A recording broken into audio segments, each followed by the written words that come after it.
qu'est-ce qui se passe entre Baï, Bakonga, Robenga Bango, Mokambi à FCC, na Mokambi à Cash, Otoyebi Mokonzamboka, par exemple, F.Tshisekedi Chilombo, na le sénateur Avi Joseph Kabila Kabange.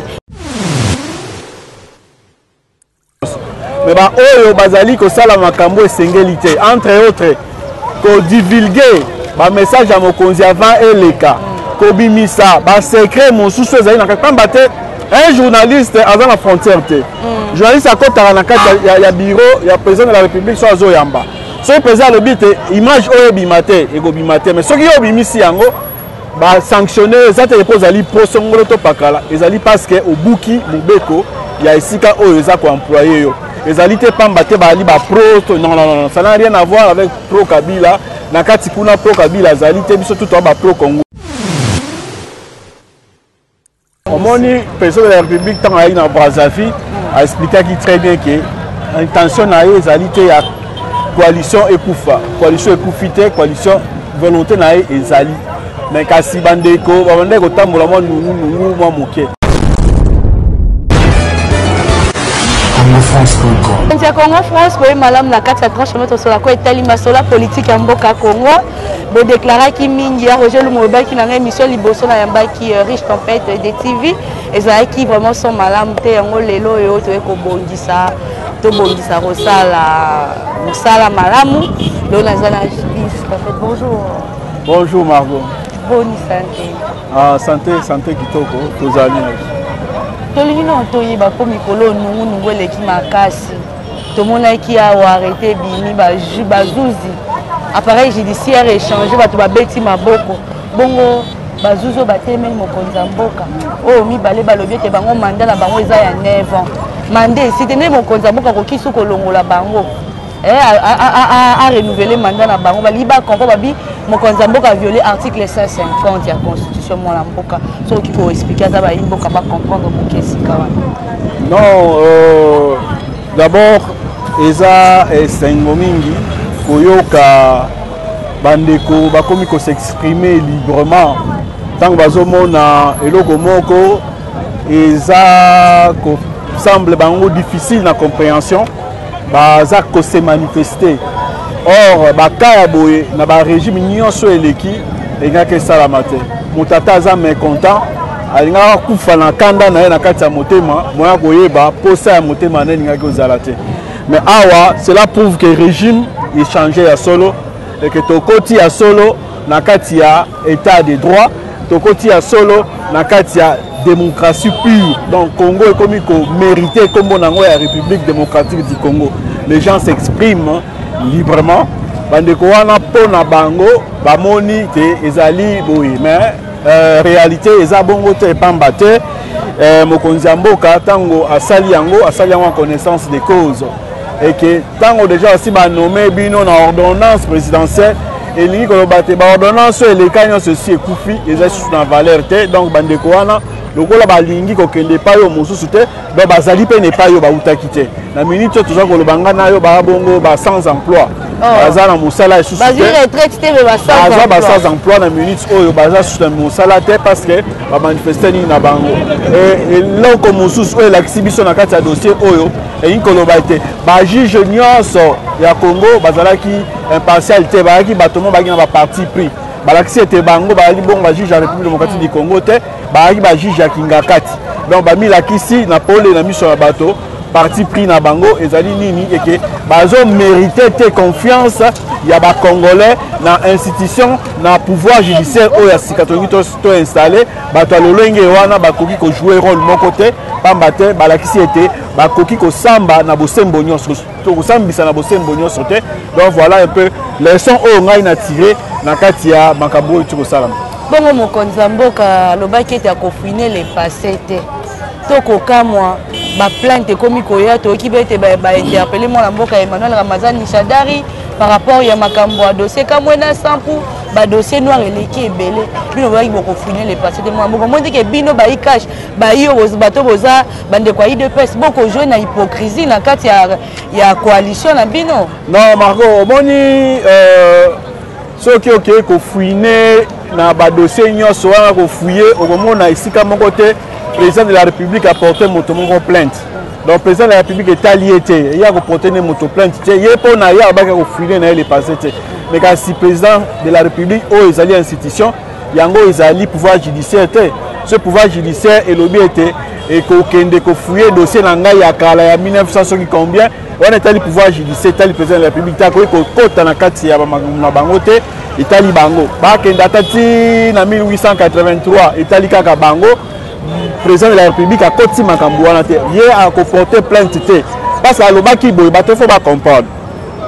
Ce qui est bien à fouiner, c'est-à-dire, à côté de funda le quoi les gars Bango na KBA Kamwanga. Il est moi la moqué à la fin de l'année scolaire. À porter plainte, na sali angote. À côté de funda la gaz lacrymogène on soya melaki. Asali yangote akokende kofunda lolenge oyo séquestra ye bambala mingi asali yangote donc pona ye côté na ye en tant que Congo citoyen congolais alobi ye akofouiller na été mais apekisi justice na biso te po bakende kosala musala na bango na lolenge oyo esengeli. Par rapport ya bako accuser bino bayo bwana présidence bako accuser bino communication mokonza mboka toyokaki awa bakangi ba journaliste pro Kabila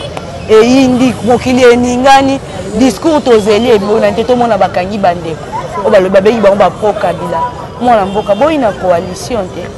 bongo boni bino boko bimisaka motakala mabe ya bandeko na bino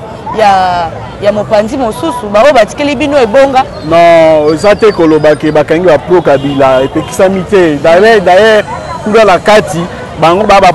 politique te bato presse ya communication ba politique te bango bazo sala na kati eza na bao tokutaka wana ti lelo bazo sala mosala na bango na bosembo nyonso mais ba oyo bazali ko sala makambo esengeli te entre autres ko divulguer ba message ya mokonzi avant eleka ko bimisa ba secret mosusu ezali na kati pamba te un journaliste avant la frontière te journaliste akotaka na kati ya bureau ya président de la République so azo yamba. Ce président le but image oyo bimate ego bimate mais ce qui est bimisi yango ba sanctionner ça te repose ali pro songolo to pakala ezali parce que au buki mubeko ya esika oyo eza ko employer yo ezali te pambate ba ali ba pro non ça n'a rien à voir avec pro Kabila na kati kuna pro Kabila ezali te biso tout ba pro Congo siko ba koti makala te bon jusqu'à présent bandeko bazo sala ba enquête moto moko te ba condamné na kati na bato andeko wana nyonso azali ba mutu ba na banda kuna bango benga yo yaka expliquer likambo songolo to pakala mais mutu akangami na ba makambo wana azali te. Qu'est-ce qui se passe entre bayi ba konga robenga bango mokambi ya FCC na mokambi ya cash to yebi mokonza mboka président F.Tshisekedi Tshilombo na le sénateur Abi Joseph Kabila Kabange po ba kuta nezo sengani depuis to bandaki kozela ba kozela ngana lembi babina ngama mango bandela na IDPS balingi ka diosha o basengi bolimbi si basali boto lembi ka diosha yango la mitulu batinaki ngana tuno yango na police omoni président de la République tant ayi na Brazzaville a expliqué très bien que intention na ezali te ya coalition ekufite coalition volonté na ezali mais kasi bandeko tambola mo nungu mo moke. Donc, biso to ko spéculer te pour ngoloba pour nani bazo kutana te to bakutanaki te non to kotala oyo ekozala bongo officiel bandeko azela so bamona bakokutana bakomona yango polele soki pe mokonzi ya mboka alobi akokutana susu na ete bokoye bango pe polele pamba te ya kobomba na kati ezali te to ana problème ya président de la République na sénateur à vie bango mibale bazo partager fonction moko te moto na ya fonction moto akoccuper fonction na ye en tant que Congolais mibale bakokutana sika moko na mo restaurant bale ata mo eloko epekisami pete mais kasi pour le moment bakutani na nous te so bakutani bandeko bagoye IDPS bolobi 2023 élection de tozo qui na recensement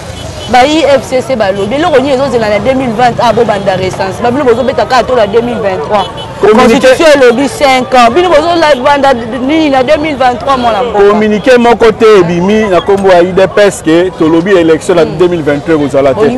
on n'en est pas encore non recensement est institutionnel et constitutionnel recensement est problème oyo Italie IDPS Italie parti songolo to pakala recensement Italie bongo ba congolais ti le to lobaka 80 millions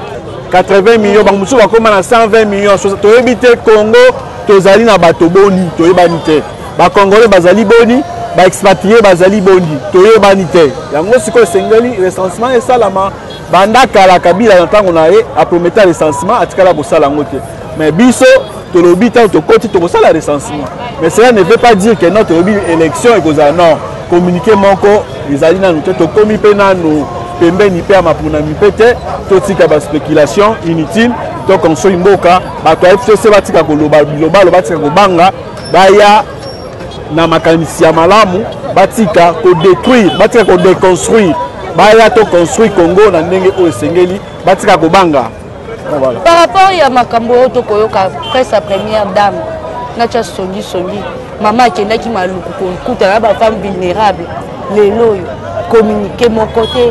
image mon côté batu musu kutu bazomi tuna yango maman Denise akenda kaka poto kala oto azala kaka na kata engumba Kinshasa to na engumba Congo mwana mboka batu ba ko comprendre qu'est-ce qui se passe vraiment maman ba IDPS bozo sunga pe première dame te Margot mboka oyo to mesana mabe est-ce que yo na organe na bino ya presse bosi bokomela première dame lettre ya kosenga accréditation et pas inaye bosi bosala yango bosenga totinda deux lettres na présidence ya tata o presse ya mokonza moka Félix Antoine Tshisekedi Tshilombo totindi pe kota mama ba presse besoin accusé de réception ezali totinda pas na réception boya na accusé de réception ya première dame boya nango to luka to kundola dossier parce que ba to bele bazo critiquer mais dans la salle de bakobenga bino comment sur base de quoi ba benga bino ka boye bo se manifester tété parce que ça ekozala bongo malamu te ceux qui bosala demande d'accréditation bozwani ni boreransa pete inane après inane ya inane organisation oyo mama aza nango lelo azalaki nango te abande koluka kozwa nanu ba marque na ye lelo oyo aza na organisation mobimba na kati ya fondation ezali organisation mosusu na kati ya présidence pe ezali alors tant que bozo kotinda ba li na bino moni ke ba répondre te bo relancer et aux amala on yole bo tambusaka sango ba boyi ba sa non si vous avez accrédité, je ne vois pas pourquoi Baroboy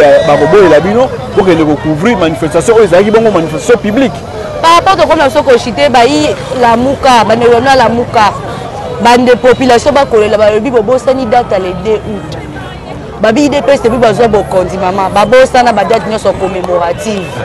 Baki pa kango lisusu te 2 août to fêter et to célébrer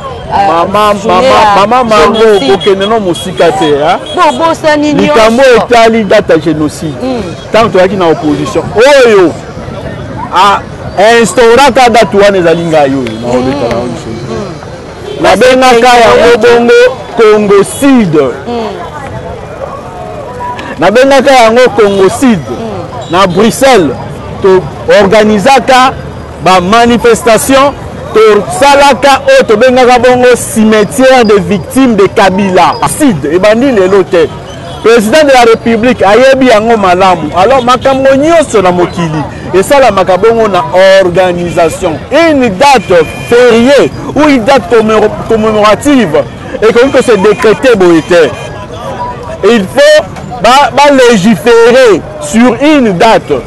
Bako légiférer ka date tokopona ya kobanda ko commémorer eloko songolo to pakala. Tozali lisusu na clandestinité te. Tokomi bongo mboka oyo ezali gérer. Alors ce qui likanise ezali ba komema yango et pas ba parlement ba légiférer ba créer date wana ba to komi ko commémorer yango officiellement. Pour le moment anarchie clandestinité et tozaka nango ici la to fetaka yango tant to laka mopanzi mosusu sika awa tozo luka ba légiférer yango ba kokomisa yango officialiser yango bongo sikoyo kobanda kosalama na bopete nyonso to ba martyr baleki ebele to koluka kosangisa date moko et osala te to commémoraka ba martyr na biso nyonso o basali te to koma na bisika to zaki koma pona kolobela état de droit pona kolobela la démocratie. Donc voilà. Et comme ils sont batu basali wenge na bango ba ekokuta na mokonza mboka les 13 parlementaires ba ek mokotata mokonza Congo France